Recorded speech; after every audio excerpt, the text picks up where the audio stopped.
Minister Machunu is facing significant scrutiny after a witness testified at the Madlanga Commission that police officers were allegedly involved in the case of politician Sindisiwe Magaqa using undisclosed crime intelligence operational funds, and these officers allegedly acquired weapons and a vehicle connected to the incident.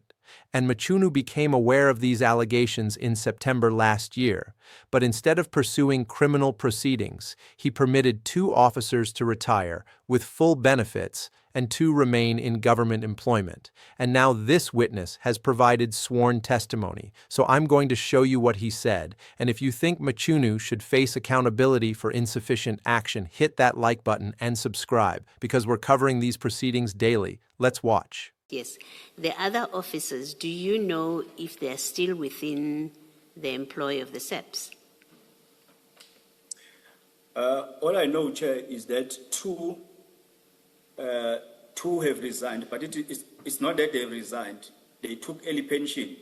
Yes. They were qualifying for early pension, 2 colonels. It's a lieutenant colonel and a colonel. All I don't know, I think the brigadier is still working at crime intelligence. The captain is still in crime intelligence. I don't know the rest. But yes, I think two have taken early pension, but 2 are still serving. And the 2 that took early pension and the 2 that are still serving, do you know if any steps were taken against them, be it an investigation, a complaint to the which is investigated by IPID? Do you know if there's any action that was taken? In 2021, I reported the matter to the Office of Inspector General in May 2021.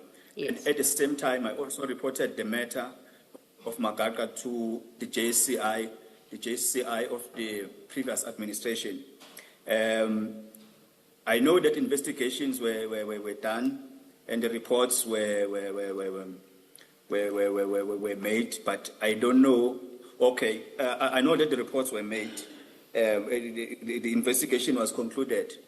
But when it comes to the steps taken, whether departmentally or criminally, I don't know, Chair. I cannot confirm that, but I think the senior management will confirm about those steps, if there are any steps taken. Yes, and coming really to my question, do you know if the minister did anything about this information that you gave him, that he took any steps to get them investigated, to report to the Inspector General or to the JCI? Do you know if he took any steps at all after you gave him all this information? When I gave them that information, it's like the minister already had information when I gave him that information after the call of the 7th. But what I know now, but at that time I didn't know, but what I know now is that in September 2024, the special advisor to the minister, Advocate Vusi Pikoli, he requested the Inspector General to give him the report for the investigation that started in 2021 by Inspector General of Intelligence. He requested that report. Then the investigators in the Inspector General, they went to Advocate Pikoli and they gave him the report and they briefed him. So I do believe that the minister knew about this starting from September 2024. After seeing the article, I then phoned Mr. Nkabinde and asked him why he leaked my email to the newspaper. And he said he didn't see the newspaper. He said he didn't see the newspaper article. I then said to him that I'll never send anything to him, as it was directed by the minister that I must send things to Mr. Nkabinde. After the call that I made to Mr. Nkabinde, I received a call from Minister Mchunu with his cell number. It was a WhatsApp call.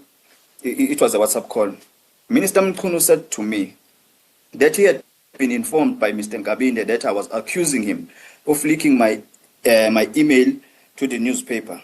I indeed confirmed confirmed with the minister that I know for the fact that the only people I sent the email to, other than General Masemola, were Mr. Nkabinde and him, the minister. And as such, only the minister or Mr. Nkabinde who had acknowledged of my email. Minister Mchunu that indicated that he would speak to Mr. Nkabinde. Still on the call, Minister Mchunu was still insisting. I think that was 2 months or 3 months after his appointment. Yes. So what steps he took after that, I don't know. All right. Thank you, Witness E. And then, Mr. This next one, I think it's probably more for you. Yes, Commissioner. The call logs that you have given us, at WE5, that's all that we have, and the statement is replete with references to telephone calls. Yes. It's also replete with references to WhatsApp exchanges, and you know it's been matters of controversy in this commission with other witnesses where the existence of these Yes. kind of this information. Is there a reason that we have only WE5? There is a reason, but I think it's best coming from Witness E. Okay, do you want Witness E, Commissioner Baloyi notes that the only call logs you have provided are for the 2 days in December 2025, your annexed WE5. Do you confirm that? Yes, I confirm, Chair, and I can explain that. And that your statement references other calls going as far back, I guess, as December 2024, as well as WhatsApp communication you say you had with various people. You reference all this in your statement. Do you confirm that? I confirm that, Chair. The question then to you is, why is it that the Commission is furnished only with the call log for the period 10 to 11th of December 2025 and not in respect of all the other communications you received and or the WhatsApp messages that you say were exchanged? Could you please explain to the Commission? Firstly, is that the current condition that I'm working under, it requires me to keep on changing gadgets. That is the first one. But the second one is that since I've been in my phone, I make sure that I remove it. But on this one, even this one, I was going to remove it. I can assure you that even now I still have it. It's the IO that told me after the first call, in December, that look, because you've got a habit of removing things in your phone. So look, if that call that we have received from a minister, don't delete it. So that's how I kept that call log. Otherwise, even that call log, in fact, I was going to delete it same day. I don't keep things in my phone because I used to operate undercover, live with criminals in such a way that they suspect that there's a riot amongst us. They would say, bring your phone. And then they'll find their photos in my phone. They will find messages, sending them to my commanders, find call logs, and then I can be assassinated immediately. So it's a habit. It's it's a life that I've been living, because to work undercover, it's not that easy that you can just keep everything in your phone. But once you get evidence, you send it somewhere. After sending it somewhere, you can remove it from your phone. Thank you, Witness E. Thank you, Mr.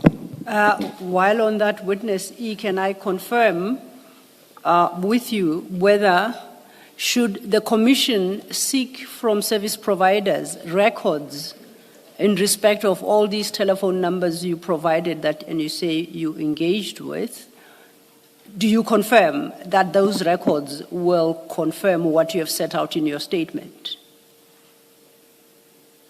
They will get everything 100%, Chair. Thank you, Witness E. Commissioner Kumalo? Yes, Witness E, just 2 follow-up questions. If you go to page 10 of your statement,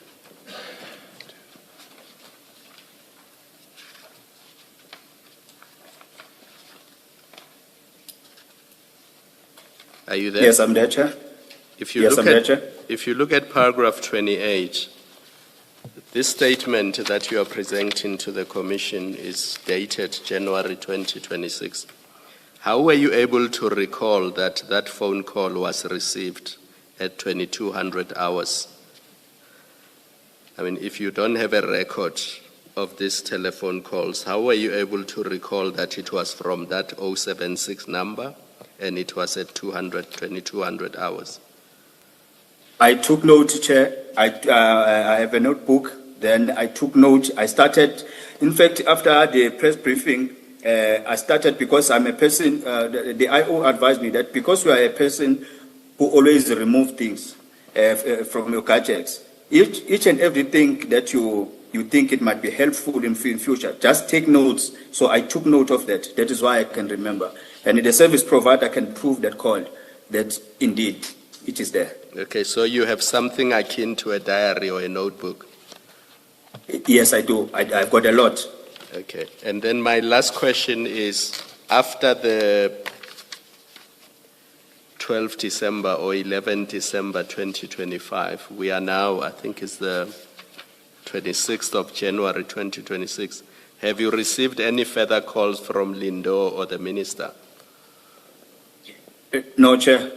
That was that call that I received from Lindo Mthembu at 3 o'clock